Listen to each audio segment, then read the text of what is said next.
Assalamualaikum warahmatullahi wabarakatuh. Salam sejahtera untuk kita semua. Tabi pun. Yang terhormat Bapak Dr. Ahmad Mukhlisin selaku dosen pengampu mata kuliah Aswaji dan Islam Nusantara, serta teman-teman program studi ekonomi syariah pasca sarjana yang saya banggakan. Pertama-tama mari kita awali dengan sebuah pantun ya. Jalan-jalan ke taman bunga, dari pandang menyejukkan hati. Selamat belajar untuk kita semua. Semoga presentasi ini memberikan arti. Alhamdulillahirrabbilalamin. Puji syukur kita panjatkan kepada Allah Subhanahu wa Ta'ala yang telah memberikan nikmat, kesehatan, dan kesempatan sehingga kita bisa berkumpul di majelis ilmu ini dalam keadaan sehat. Pada kesempatan kali ini saya atas nama Novia Dwi Arini dengan NPM 2311500035 akan menyampaikan materi tentang organisasi dan gerakan Nahdlatul Ulama. Nah, saya berharap dalam presentasi ini kita semua bisa mendapatkan pemahaman baru serta menjadi sebuah diskusi yang bermanfaat bagi kita semua. Baik ya teman-teman, marilah kita mulai presentasi ini. Tolong rekan-rekan sekalian menyimak dengan seksama ya. Oke, apa sih sejarah Nahdlatul Ulama itu? Rekan-rekan sudah tahu belum nih apa sejarah Nahdlatul Ulama? Nah, Nahdlatul Ulama adalah organisasi kemasyarakatan Islam yang terbesar di Indonesia, yang mana Nahdlatul Ulama ini didirikan pada tanggal 31 Januari 1926 di Surabaya oleh para ulama tradisionalis. Nahdlatul Ulama ini berlandaskan pada paham Ahlus Sunnah wal Jamaah Nahdiyah yang menekankan keseimbangan antara nas dan akal serta menggunakan metode ijtihad, qiyas dan ijma' dalam memahami Islam. Nahdlatul Ulama ini didirikan untuk atau memiliki tujuan untuk menjaga kelestarian dan mengembangkan ajaran Islam yang rahmatan lil alamin. Adapun misi dari Nahdlatul Ulama ini ada 3. Yang pertama yakni untuk menjaga tradisi Islam Nusantara, yang mana NU memegang teguh tradisi Islam yang berkembang di Nusantara dan menggabungkan ajaran Islam dan budaya lokal yang tidak bertentangan dengan syariat. Misi NU yang kedua adalah pendidikan dan dakwah. Dalam NU berfokus pada pendidikan dan dakwah untuk menyebarkan ajaran Islam yang moderat dan toleran. Adapun misi NU yang ketiga atau yang terakhir adalah pemberdayaan umat NU, juga aktif dalam kegiatan sosial, ekonomi, dan pendidikan untuk meningkatkan kesejahteraan umat seperti mendirikan sekolah, universitas, rumah sakit, dan lembaga keuangan syariah. Setelah kita tahu apa itu sejarah-sejarah di NU, sekarang kita lanjut ke struktur NU. Ada apa sih di struktural organisasi NU? Nah, struktur organisasi NU ini dirancang secara hierarkis dari pusat hingga ke tingkat lokal atau ranting, yang mana mencakup berbagai bidang dengan mengkelompokkan tugas-tugasnya yang berbeda-beda. Adapun struktur dasar dalam organisasi Nahdlatul Ulama antara lain ada Muktamar NU. Muktamar NU adalah pertemuan tertinggi yang diadakan oleh organisasi NU untuk menekankan kebijakan strategis, mengevaluasi kinerja organisasi, memilih pemimpin baru, dan menetapkan berbagai keputusan penting yang akan mengarahkan jalannya Nahdlatul Ulama selama beberapa tahun ke depan. Nah, Muktamar NU ini biasanya dilakukan selama kurun waktu 5 tahun sekali dan melibatkan pengurus NU dari seluruh tingkatan, baik dari pusat sampai ke ranting atau daerah. Struktural yang kedua ada pengurus besar Nahdlatul Ulama atau PBNU. Nah, PBNU adalah badan eksekutif tertinggi dalam struktur organisasi NU yang bertanggung jawab penuh untuk mengelola organisasi di tingkat pusat. PBNU ini memiliki tugas utama dalam mengkoordinasikan seluruh kegiatan dan kebijakan NU di berbagai tingkat dari wilayah hingga ranting, serta bertanggung jawab untuk menjalankan keputusan-keputusan yang diambil dalam Muktamar NU. struktural yang selanjutnya adalah PWNU atau Pengurus Wilayah Nahdlatul Ulama. Nah, dalam organisasi ini bertindak sebagai struktur pengurusan di tingkat wilayah atau provinsi dalam NU, sebuah organisasi masyarakat terbesar di Indonesia. Nah, PWNU ini memiliki tanggung jawab untuk mengkoordinasikan kegiatan NU di wilayah-wilayah, baik dalam keagamaan, sosial, pendidikan, maupun ekonomi, serta menjadi perpanjangan tangan dari pengurus besar NU di tingkat nasional. Setelah itu ada pengurus cabang NU. Pengurus cabang NU adalah pengurus yang berada di daerah atau kabupaten ataupun provinsi. Memiliki tugas yang hampir sama dengan PWNU, namun ini hanya berada di provinsi. Setelah itu ada pengurus ranting Nahdlatul Ulama. Pengurus ranting Nahdlatul Ulama atau PRNU adalah tingkatan pengurus Nahdlatul Ulama di level desa atau kelurahan. PR merupakan struktur organisasi yang paling dekat dengan masyarakat dan memiliki tugas untuk menjalankan program-program NU di tingkat paling lokal.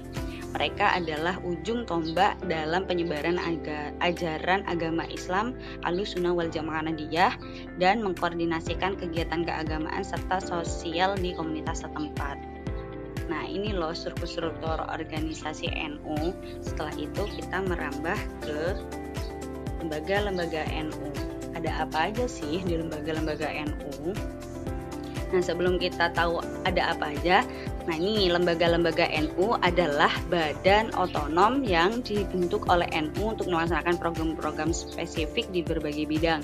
Contohnya seperti Lembaga Pendidikan Ma'arif NU, yang mana Lembaga Pendidikan Ma'arif NU ini bertugas atau bertanggung jawab untuk mengelola pendidikan baik di formal maupun non-formal, seperti madrasah, terus sekolah-sekolah dan pesantren serta perguruan tinggi. Setelah itu ada Lembaga Dakwah NU atau LDNU. LDNU ini bertugas untuk menyebarkan ajaran Islam sesuai dengan prinsip NU melalui dakwah. Lembaga ini biasanya menyelenggarakan pengajian, ceramah, atau kegiatan keagamaan lainnya. Setelah itu ada Lazisnu, Lembaga Amil Zakat Infak dan Shodaqoh NU. Nah, Lazisnu ini berkewajiban untuk mengelola zakat infak dan sedekah bagi warga NU dan masyarakat luas. Lembaga ini sebagai pengelolaan dana yang dikumpulkan untuk disalurkan lagi kepada orang-orang yang berhak menerimanya seperti fakir miskin, bisa untuk juga beasiswa pendidikan, bisa menjadi bantuan bencana dan lain-lain. Setelah itu ada Lakpesdam NU, yang mana Lakpesdam NU ini adalah penelitian dan pengembangan sumber daya manusia. Setelah itu masih ada Lesbumi, Lembaga Seni Budaya Muslimin Indonesia. Pada Lesbumi ini bergerak di bidang kebudayaan, seni, dan tradisi. Setelah itu ada Lembaga Perekonomian Nahdlatul Ulama atau LPNU. LPNU ini bertugas untuk menggerakkan dan memperdayakan ekonomi umat, terutama dalam hal pengembangan usaha kecil dan menengah atau UMKM, atau juga seperti koperasi serta ekonomi syariah. Setelah kita tahu apa aja lembaga-lembaga NU, sekarang kita lanjut ke badan otonom. Badan otonom atau biasa kita sebut dengan Banom NU. Banom NU adalah organisasi yang bergerak secara independen namun tetap berafiliasi dengan NU. Ada beberapa badan otonom yang paling kita kenal nih. Yang pertama adalah Muslimat NU. Muslimat NU adalah organisasi perempuan yang melibatkan usia 45 tahun ke atas. Nah, organisasi perempuan NU yang memiliki fokus pada pengembangan keluarga, pendidikan anak-anak, kesejahteraan sosial. Muslimat NU ini juga aktif dalam isu kesehatan, terutama kesehatan ibu dan anak, serta pemberdayaan perekonomian perempuan. Yang kedua ada Fatayat NU. Fatayat NU adalah fokus badan otonom yang fokus pada pemberdayaan perempuan muda NU, khususnya di bidang pendidikan, sosial, kesehatan, dan ekonomi. yang mana Fatayat NU ini sering terlibat dalam advokasi hak-hak perempuan, pemberdayaan keluarga, dan pengembangan komunitas berbasis keislaman yang progresif. Biasanya usianya 24 tahun sampai 45 tahun. Setelah itu ada GP Ansor. GP Ansor adalah organisasi pemuda yang berafiliasi dengan NU dan berperan dengan kegiatan sosial dan keagamaan. GP Ansor juga memiliki satuan paramiliter yang bernama Banser, yang mana Banser ini biasa bertugas mengamankan acara-acara NU, mendukung tanggap bencana, dan menjaga ketertiban masyarakat. Terus ada banom terkecil NU, yaitu IPNU dan IPPNU. IPNU adalah Ikatan Pelajar Nahdlatul Ulama dan IPPNU adalah Ikatan Pelajar Putri Nahdlatul Ulama, yang mana keduanya adalah putra-putri dari NU. Usia dalam IPNU dan IPPNU ada dimulai dari 12 tahun sampai 24 tahun berdasarkan kongres di Jakarta Timur tahun 2022.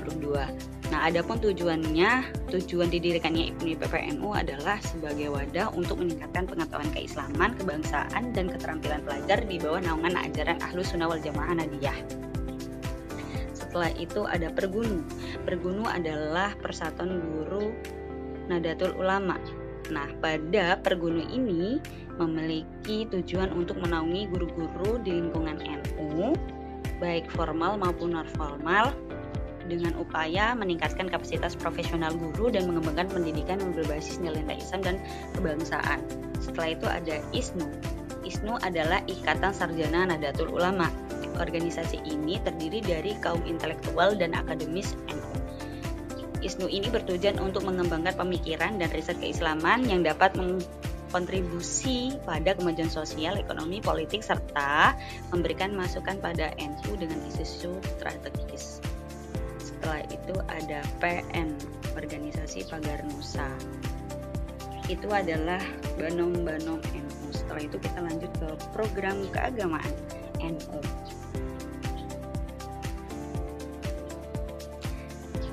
Adapun program-program keagamaan NU terdiri dari 3. Yang pertama dakwah Islamiyah yang melibatkan perkenalan Islam rahmatan lil alamin. Yang kedua pendidikan pesantren, yaitu menjadi pusat pengembangan ilmu, agama, dan karakter, yang mana di pesantren seorang anak dididik tidak hanya agama tapi dibentuk karakter yang baik. Yang ketiga ada Ahlus Sunnah wal Jamaah yang mana menjaga ajaran as-sunni moderat. Ada selanjutnya adalah program sosial dan ekonomi NU, yang mana pada lazismu itu sebagai distribusi zakat dan bantuan kepada yang membutuhkan. Yang kedua tanggap bencana, yang mana sebagai penanggulangan bencana bantuan darurat. Yang ketiga koperasi dan UMKM, yakni sebagai pemberdayaan ekonomi bagi umat melalui koperasi syariah atau yang intinya pada syariah lah. Terus selanjutnya ada peran NU dalam politik. NU juga sangat berperan dalam dunia politik, yang mana NU menerapkan sebagai pendidikan politik yang guna untuk meningkatkan kesadaran politik warga NU. Yang kedua sebagai peran demokrasi untuk menjaga stabilitas politik dan pemilu damai. Yang terakhir sebagai dialog antar negara, antar agama untuk mempromosikan toleransi antar agama. Baik, pemaparan saya sudah cukup. Nah, inilah akhirnya saya simpulkan dari organisasi dan gerakan NU. Dapat saya simpulkan bahwa NU ini memiliki peran penting dalam menjaga nilai-nilai moral, pendidikan, ekonomi, dan sosial. Setelah itu NU juga berperan aktif dalam membangun masyarakat yang moderat, toleran, dan sejahtera. Yang terakhir, NU ini memiliki prinsip moderasi dan inklusif menjadi dasar kuat gerakan dan program-program NU.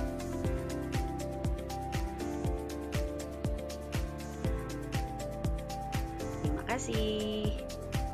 Baik rekan-rekan, cukup sampai di sini ya presentasi saya yang saya paparkan. Tapi sebelum saya tutup, karena tadi saya awali presentasi dengan pantun, maka saya akhiri juga presentasi ini dengan pantun. Mentari senja telah tenggelam, hujan turun mulai terjatuh. Ku tutup presentasi ini dengan salam. Wallahu muwaffiq ila aqwamit thoriq. Wassalamualaikum warahmatullahi wabarakatuh.